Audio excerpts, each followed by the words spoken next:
자, 1635년이면 야, 우리나라로 치면 막 단종 임금 막 귀양 가고 막 그런 시기거든요. 그러니까 가상디라는 사람이 이런 말도 안 되는 가정을 해. 빛의 속력은 현대과학의 관점에서 30만 킬로미터 퍼 초. 그러니까 1초에 30만 킬로미터를 간다는, 이게 현대의 관점에서 빛의 속력이거든요. 그러니까 빛의 속력이 현대의 관점에 무한대가 아닌데, 가상디는 옛날 사람이라 하연이보다 물리를 못해. 근데 그런 말도 안 되는 가정을 하는 거지. 사실 과학 지문 중에 제일 어려운 게 이런 거예요. 어떤 게 어렵냐면 틀린 가정을 하고 논의를 막 전개하는 그런 것들이 있어. 그래, 나는 프톨레마이오스의 천체운동 나오는 지문을 진짜 싫어해요. 프톨레마이오스는 어떤 가정을 해? 지구가 있고 태양이 그 주위를 돈다는 거를 증명하기 위해 되게 말도 안 되는 증거를 진짜 막 엄청나게 갖다 붙여놨거든. 그걸 읽고 있으면 진짜 엄청 현타 와. 이걸 내가 이해를 해야 되는 건가 말아야 되는 건가. 무슨 이게 막 지구 평행설 같이 막 그런 플랫 지구설이 막 그런 거 있잖아요. 그런 거 읽는 느낌이라 이런 게 약간 좀 어려운데, 얘는 상대적으로 그렇게까지 어렵진 않아요.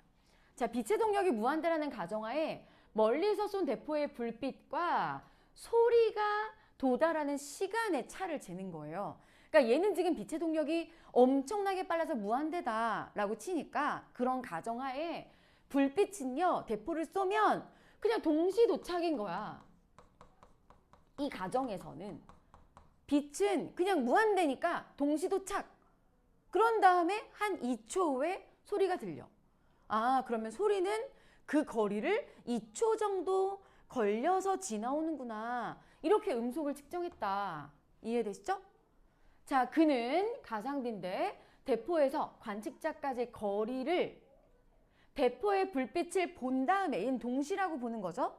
본 다음에 대포 소리가 들리기까지 경과한 시간으로 나눔으로써, 거리를 시간으로 나눔으로써 음속을 계산했던 것이다. 자, 우리가 생각을 해보면 이런 거예요.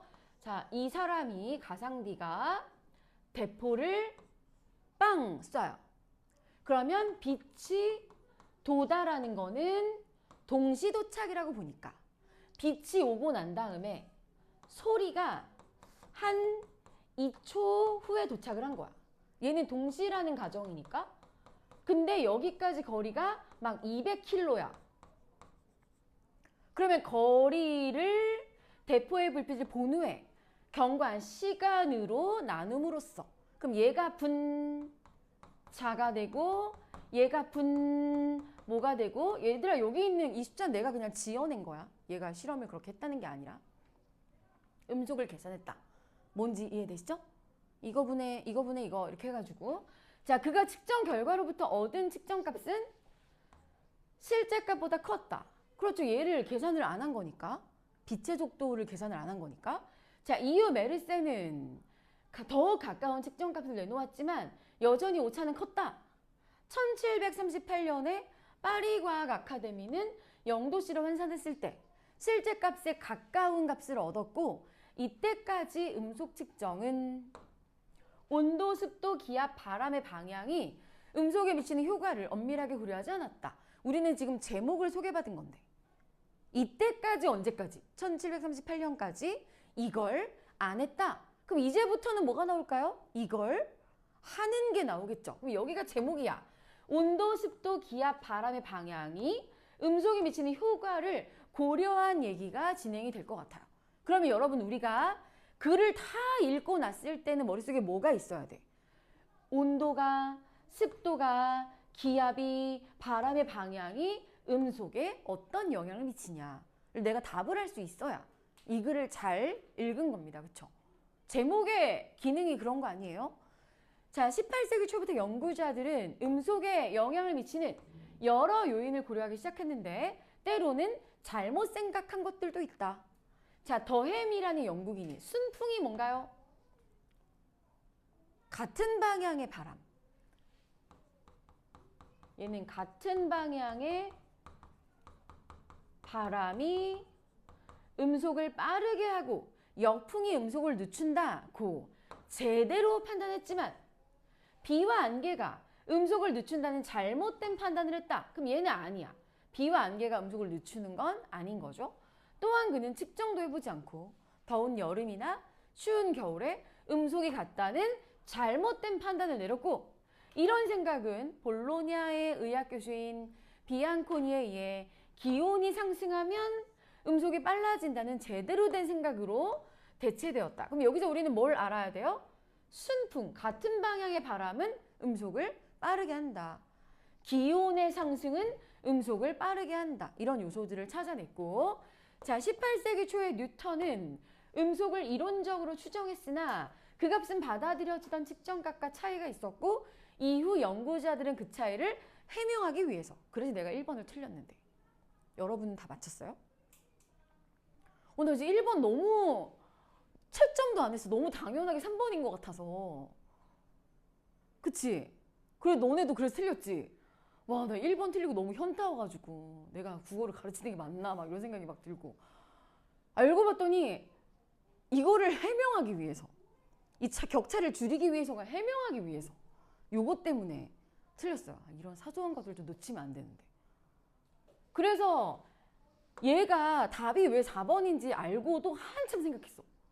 너무 4번이 아니라고 생각했거든. 이게 차이를 줄이기 위하여가 아니라 이 차이를 해명하기 위하여. 여기가 틀렸고, 논의의 중심이 된 대상은 뭔가요? 골딩햄의 실험이요. 그 다음에 기존의 다른 대상은 다른 인간들의 실험. 차이점은 뭐예요? 골딩햄은 온도, 습도, 막 기압, 풍향 막 이런 걸 고려했잖아. 얘는 안 했고, 그거를 비교하고 있다. 4번이 적절한 답이었다. 여기가 틀렸고. 그래서 여러분들이 문제를 틀리는 건 사실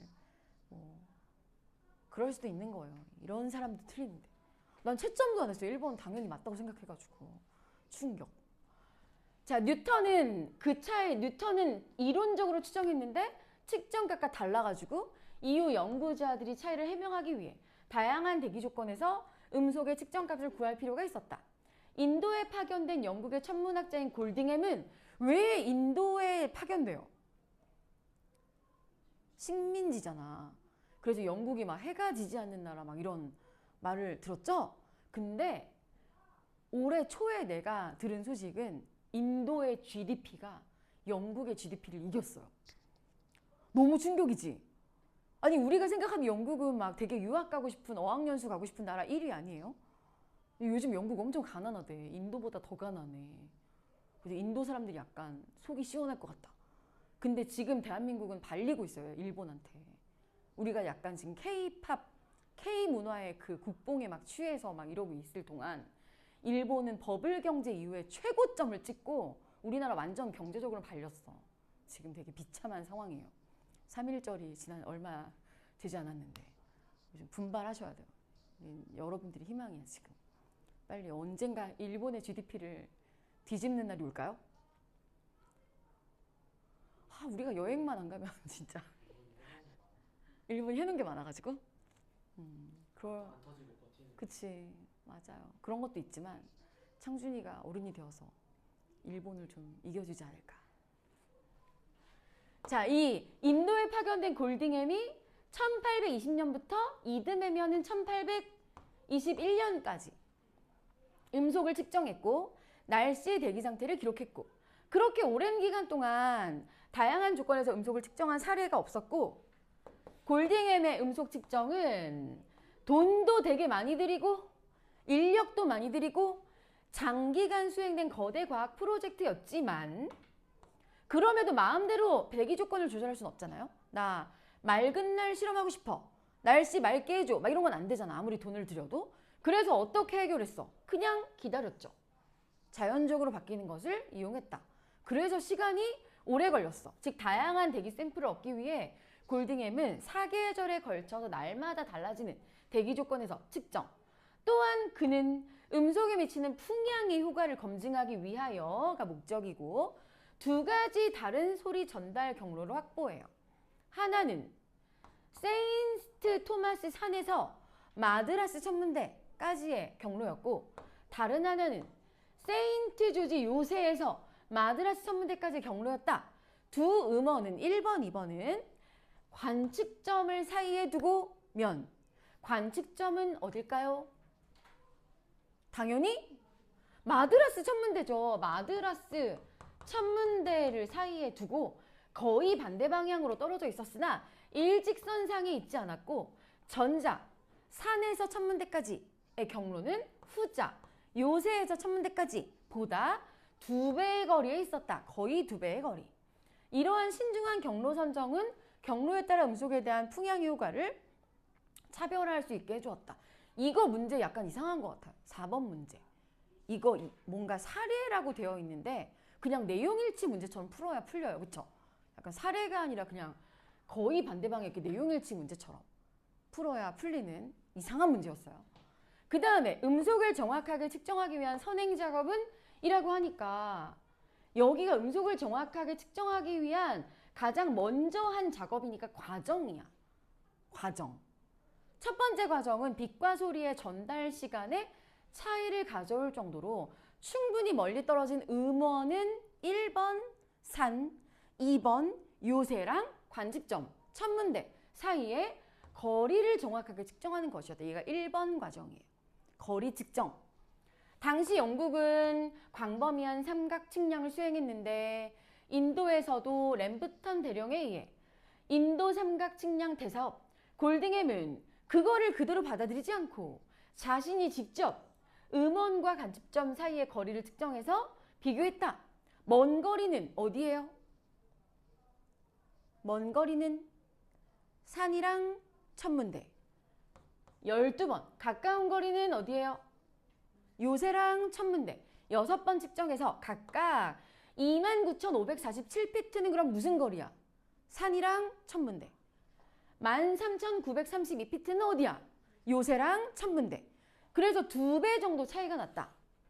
자, 거리 측정을 기반으로 이거 1번 한 것을 기반으로 1년 반의 기간 동안 골딩햄은 2거리에 걸쳐서 800차례 이상 이동 시간을 측정했다. 얘가 2번째 과정이에요. 거리를 먼저 딱 재고 소리의 이동 시간을 측정했는데 어떻게 쟀냐면 매일 정해진 시각에 쟀고 조수들이 가장 정밀한 시계로 쟀고 두 조수는 불빛을 본 순간은 동시라고 생각하니까 대포 소리가 들릴 때까지 시간을 쟀다. 근데 조수들은 의논하지 않고 야, 너 몇 초 나왔어? 이렇게 의논하지 않고 그대로 보고했고 골딩햄은 그걸 측정해서 기록을 한 거죠. 그리고 여기 3번. 그거랑 함께 기압, 기온, 습도, 풍향, 날씨를 함께 적었다. 얘가 3번째 과정. 1번 거리 측정, 2번 이동시간 측정, 3번 이런 걸 같이 적었다. 근데 뒤에 골딩햄은 소리의 세기에 의해 음속이 달라지나를 알아보려고 했는데 소리의 세기는 영향을 미치지 않았다. 자, 골딩햄은 둘 중 더 먼 거리의 음원 어디예요? 산이랑 천문대. 관측점까지의 소리가 도달하는 데 걸리는 시간이 3초 가까이 차이가 난다. 3초까지 차이가 날 수 있다. 이 기록을 분석해서 골딩햄은 기온이 화씨 1도만큼 올라갈 때마다 공기 중 음속이 이만큼 빨라진다. 그럼 여러분 기온은 음속에 영향을 끼치는 요소가 맞아요. 기온이 올라가면 음속이 빨라져요. 또 습도와 대기압이 높아질수록 음속이 올라가는 비율이니까 습도와 대기압도 음속을 빨라지게 하는 요소다. 자, 그 다음에 골딩햄은 풍향이 소리 방향과 일치할 때 풍향도 반대 방향일 때보다 빨라진다. 얘도 빨라진다. 그럼 여기 우리 아까 1문단의 끝부분에서 음속에 영향을 미치는 요소가 이런 애들이었는데 이게 어떻게 되는 거냐? 일단 답을 찾을 수 있어야겠죠? 그리고 골딩햄은 기상학적 요인을 확정해서 이후 이런 인자들을 고려할 수 있도록 했다. 실험의 의의까지 나오는 부분이고. 자, 여기에서 혹시 질문할 게 뭐가 있을까요? 4번 문제 약간 내용일치 문제처럼 풀어야 되고 5번 문제는 뭐 설명할 바는 없지만 그냥 한번 읽어보면 처음에 어떤 사나이 하나가 뗏목 위에서 장작을 패고 있어. 도끼를 번쩍 하고 아래로 떨어지는 것이 보이는데 소리는 들리지 않아요. 보이긴 한데 소리는 안 들려. 도끼가 올라갈 때 그제서야 딱 하는 소리가 들렸다. 그럼 무슨 뜻이야? 소리가 오는 데는 시간이 걸린다. 그거죠. 일단 짙은 안개가 내리게 되면 사람들이 이야기하는 소리는 들리는데 사람 모양은 전혀 보이지 않았다. 여기서 안개는요. 여기서 어떤 기능이 소개되는 게 음속에 영향을 끼치는 게 아니라 그냥 안 보이게 하는 역할이지. 그냥 안개 때문에 안 보이는 소리는 들리더라. 이거잖아. 그치? 자, 1번. 도끼로 장작을 패는 행동과 소리는 동시에 발생하지만 보는 것과 소리를 듣는 것은 시간차. 오케이. 도끼로 장작을 패는 소리는 대포 소리에 비해 작더라도 느리게 움직인다고 말할 수 없겠군. 아까 소리의 세기는 음속에 영향을 끼치지 않는다고 했으니까 그렇다고 말할 수 없어요. 그쵸? 속도랑 관련이 없어. 자, 안개가 끼면 사람은 보이지 않아도 떠들썩하게 이야기하는 소리를 똑똑히 들었다는 건 음속에 대한 안개의 효과랑 전혀 상관이 없죠. 안개가 음속에 뭐 어떤 영향을 끼친다. 그런 내용이 아니니까 틀렸다는 걸 증명하지 않고 아무 관계가 없어요. 자, 사나이가 장작을 도끼로 패고 나서 머리 위로 올릴 때까지 2초의 시간이 걸렸다 하면 이거보다 가깝겠군. 그렇죠. 여기는 3초 가까이 차이가 나잖아요. 가깝겠죠? 자, 도끼가 떨어지면서 번쩍할 때 소리를 듣지 못한 것과 불빛을 보고 대포소리를 듣기까지 시간이 걸린 것은 광속이 음속보다 빠르다. 우리도 이거 천둥번개 치는 날 가끔 느끼잖아? 번쩍 한 다음에 좀 기다리면 구궁 이렇게 하잖아요. 그거를 말하는 거니까 적절하다. 그래서 얘는 전혀 관계가 없는 얘기를 관계가 있는 것처럼 해서 우리를 낚았다.